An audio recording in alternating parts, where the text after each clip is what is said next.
जय हिंद। तो कैसे आप लोग? अच्छे होंगे, मस्त होंगे, जबरदस्त होंगे। तो चलिए आज की जो हम सेशन में बताएंगे बहुपद।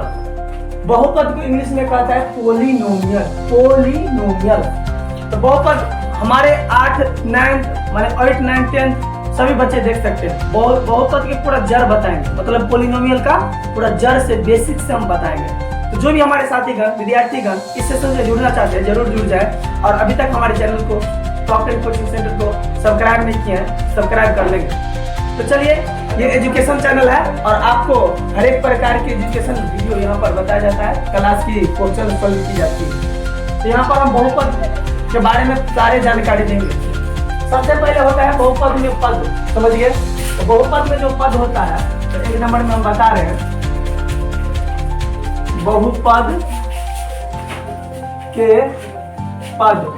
बहुपद के पद यदि आवश्यकता पड़ेगा तो रोकने के लिए बोलेंगे तो रोक देंगे, ठीक है। तो बहुपद के जो पद है, तो बहुपद के पद के बारे में पहला जानकारी लेंगे। जैसे कि हमको बोलेगा कि बहुपद में एक पद बोले, एक पद का मतलब क्या होता है? 2x। ये क्या हो गया? तो एक पद हुआ। इसी प्रकार से हम द्विपद की बात करेंगे। द्विपदीय है, द्विपदीय बहुपद। द्विपद बोलेगा ना तो क्या करना है? 2x प्लस में 5। ये क्या हुआ? एगो दुगो। इसको बोलेंगे द्विपद। जब पहचानने के लिए पद बोलेगा तो ऐसे ही पहचानिएगा, एक पद, ये द्विपद हुआ। अब बात करते हैं त्रिपद की। त्रिपद की बात करेंगे। त्रिपदीय है ना, त्रिपदीय बहुपद। त्रिपदीय बोलेगा तो यहाँ पर करना क्या है? 3 गो पद लिखना होगा। तो 3x प्लस 5y प्लस 3। तो इसमें क्या गो पद हो गया? 1, 2, 3। तो ये हो गया कितना? त्रिपदीय हो गया। इस प्रकार बहुपद के पद होते हैं। उसके बाद मान लो कि आ गया, जरा रुकना, है ना।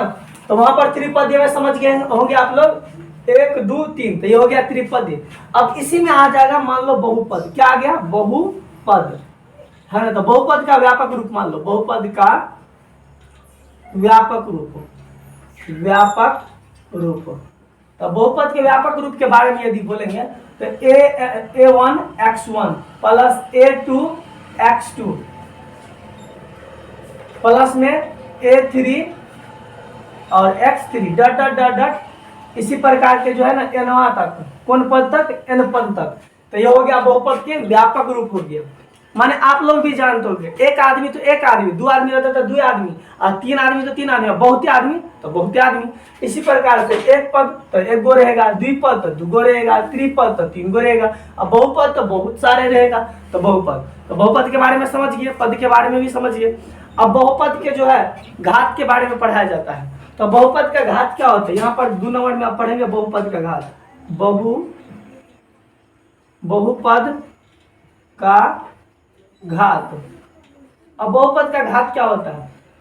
तो देखिए, सबसे पहले हम एगो क्वेश्चन देके सेट करेंगे। मान लो कि पहला है 2x² प्लस 5x³ प्लस 3 का घात लिखे। इसमें यदि बोल दिया हमको कि इसका घात लिखे, है ना। इसमें घात कैसे लिखेंगे? इसमें हम पता करेंगे। क्या पता करेंगे? कि सबसे ज्यादा पावर में कौन है? पावर माने घात को हिंदी इंग्लिश में क्या कहते हैं? पावर। घात होता है ना, घात यानी इसको कहा जाता है घात। ये कनपट्टा पर जो है ये इसको बोला जाता है घात। तो घात को इंग्लिश में कहता है पावर। तो सबसे ज्यादा पावर कौन है? सबसे ज्यादा घात कौन है? ये तो 2 है, ये 3 है। यहाँ पर इसीलिए घात बराबर हो जाएगा 3। घात बराबर क्या हो जाएगा? वो 3 हो जाएगा। क्योंकि किसको कहेंगे घात? यदि बहुपद में जो सबसे बड़ा पावर रहे, है ना। यहाँ पर मिलाओ, यहाँ पर 2 है, यहाँ 3 है, यहाँ कुछ है ही नहीं। तो यहाँ पर सबसे बड़का कौन है? 3 ना है पावर में, ऊपर में। तो जो सब ऊपर में सबसे बड़का रहे, सबसे बड़का जो ऊपर में सबसे बड़का रहे, उसे बहुपद का घात माना जाता है। तो इसीलिए यहाँ पर घात हो गया, घात बराबर 3। क्या हो गया? 3। आप लोग घात भी समझ गए। अब समझाएंगे बहुपद का गुणांक। समझ गए? अब बहुपद का गुणांक। तो 2 नंबर 3 नंबर में हम बहुपद के गुणांक समझाएंगे आप लोग को। बहुपद का गुणांक। बहुपद का गुणांक। तो चलो बहुपद का गुणांक देखते हैं।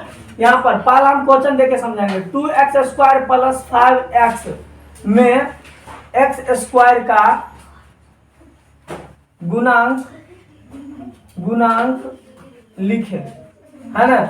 इसमें बोलेगा एक्स स्क्वायर का गुणांक, पहले क्वेश्चन पढ़ेंगे, कहता है इतना में 2x स्क्वायर प्लस 5x में एक्स स्क्वायर का गुणांक लिखे। तो एक्स स्क्वायर का गुणांक पूछ रहा है, तो यहाँ पर ढूंढो एक्स स्क्वायर कहाँ है, ये है, और इसके पीछे में कितना है, 2 है, तो बीच में गुणा का रूप रहता है, तो इसके पीछे में जो है वही हुआ गुणांक। तो यहाँ पर गुणांक बराबर कितना हो गया, गुणांक बराबर हो गया मतलब 2, कितना हो गया 2, इसका आंसर क्या हो गया, तो 2 हो गया। कोई भी चीज का गुणांक पूछेगा, मान लो हमको x का गुणांक पूछता था, x का गुणांक क्या होता है, जो इसके पीछे में है, यहाँ पर 5 हो जाता, लेकिन अब अभी क्या पूछ रहा हमसे, एक्स स्क्वायर का गुणांक, तो एक्स स्क्वायर के पीछे में कितना है 2, तो आंसर हो जाएगा 2, तो गुणांक भी हो गया। इस प्रकार से जो है गुणांक तक समझा दिया। यदि सेशन अच्छा लगा तो लाइक कर देंगे और शेयर कर देंगे अपने दोस्त लोग को। धन्यवाद।